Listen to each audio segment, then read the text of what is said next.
Hi, I'm John, and I am a Purple American. I defined Purple American the best on the back of a poster I made prior to attending the Rally to Restore Sanity in Washington, D.C. in October of 2010. And at the last minute on the back of the sign, I wrote a saying that I thought people could read from a distance that said, "Between the red nuts and the blue nuts hang the rest of us." And it was just off the top of my head, but I happened to write us in capital letters, as in US. And basically, if I have to explain it, what that meant to me was that most citizens in this country, regardless if they admit it or not, are some shade of purple. They're not the crazy red folks or the crazy blue folks. And I define crazy red and crazy blue by their actions and their words. And unfortunately, the media in this country tends to highlight crazy red and crazy blue. They tend to really appreciate us purple Americans when it's time to vote. But after that, they ship us. They pander to us for the vote, but then they ship us. But I don't want to really talk about purple American that much. We'll get into that a little later. This is my first blog in a while, and I want to touch on three issues actually, and try to do this in about 10 minutes. So get to the point. In New Mexico, a 12-year-old went into a classroom, actually a gymnasium, with a large bag, whipped out a shotgun, and shot two of his classmates. I don't know where a 12-year-old gets the wherewithal or the idea that a shotgun will solve any equation in school. But actually, I do have a few ideas. Think about this. Back when all we had was television that came in on our antenna, they once made a calculation that said by the time you were 18, you will have seen 11,000 murders. We have to admit that seeing something over and over and over tends to numb us to the process. Well, now we have cable and we have video games and we have the internet where we see much more graphic content that is beyond the control of any parent. So we have an environment now that surely is numbing every citizen because what we never got on TV, what we just got filtered down to us in newspapers in black and white comes to us in living color and we can watch it and share it. So that a 12-year-old would walk into his school with a shotgun and try to kill two of his classmates, that suggests to me that we have completely lost our moral compass. And how can we as a nation expect a 12-year-old, a child, to have a moral compass when we allow them to consume media that glorifies violence? Video games like GTA 5, Grand Theft Auto, where a 12-year-old, an 8-year-old can rape, carjack, crash cars, shoot people, and has to basically do things, not has to, but does things that if they did in person, we plug them in. We'd plug them in. We'd give them a shot. We'd string them up, whatever it is. We would do something to exterminate them as a threat to their fellow citizens of the community. But in a game, you can do it all day long. And it's allegedly fun. And it sells millions and millions of units a year. These games do. Back in the day when you saw 11,000 murders where they said that you were going to be numb to the process of murder, Mario Brothers, Pac-Man, these were the kind of games that dominated. Sure, you could fly a jet simulator and blow up some other airplane, but you weren't actually busting down a door, holding down some woman and raping her in a game and actually getting away with it. And I could say getting away with it is like, wow. So we have to find a moral compass, a moral center, the compass to get to the center. We have to do it without being obstructed by fake arguments of free speech or, you know what, if you restrict that, I can't make all the money that I should be able to make because of the Constitution. I have a problem with companies that can say my rights as guaranteed under the Constitution. Verizon argued in a recent decision, and we're going to shift here to net neutrality, that the FCC was suppressing its free speech by basically having rules that suggested that said all content on the internet should be delivered at the same speed. Now, we live in a world where companies already can dominate one another by their money. I absolutely guarantee you the market sets the price of what we call pay-per-click on Google, meaning that if you're a company with a big bag of money, you can absolutely dominate any other company as far as your presence.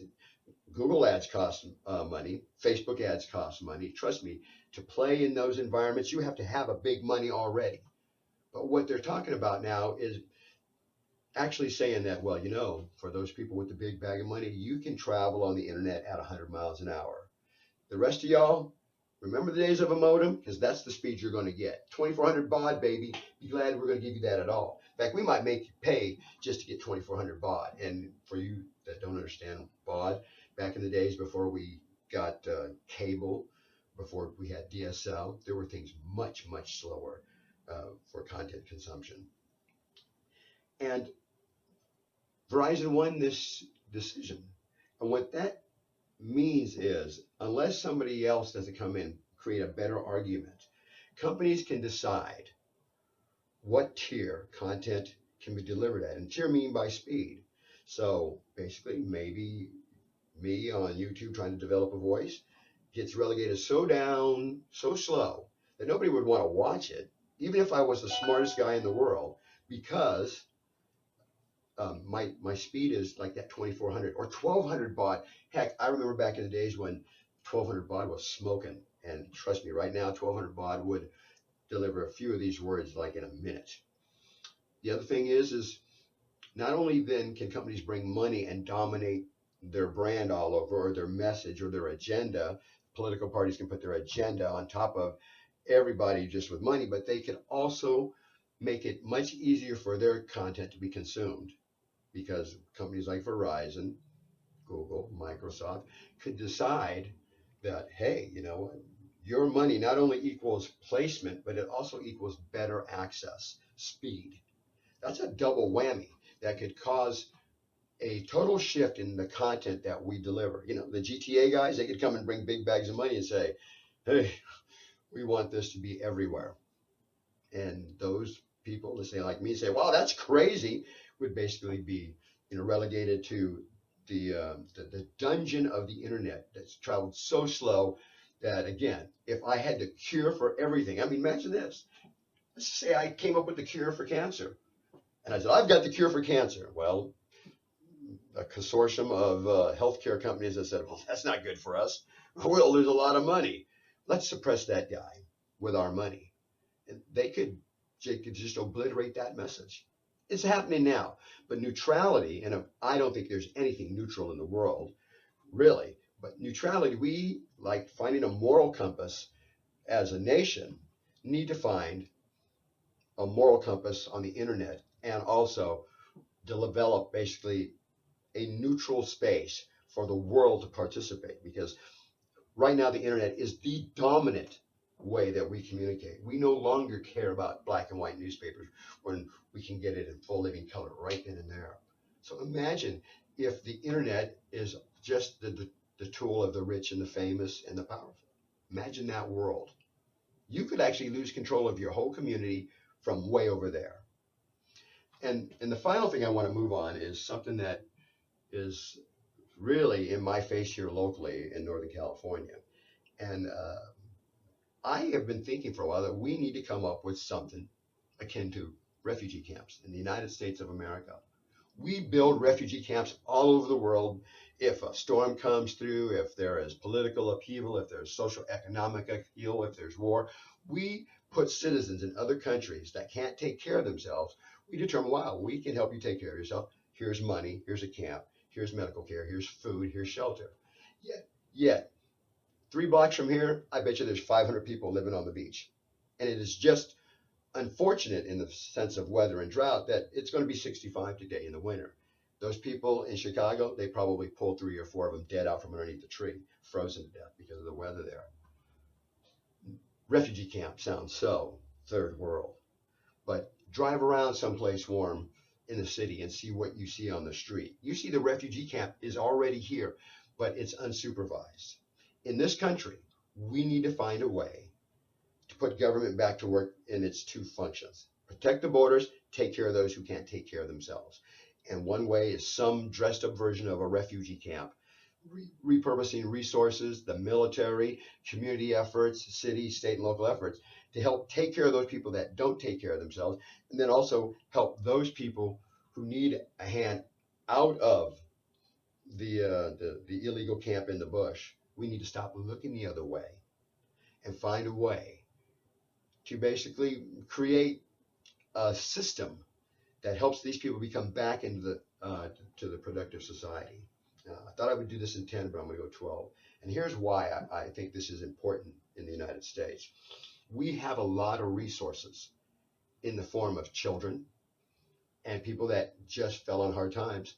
Maybe they made bad decisions, maybe not, that are in harm's way. And actually, they're also basically, as my dad would say, a drag on the economy. We want to have affordable health care, but we have 10% unemployed that will never buy into the plan, which is going to compound the fact that we have a whole generation that is supposed to make this affordable that just don't care because they think they're bulletproof.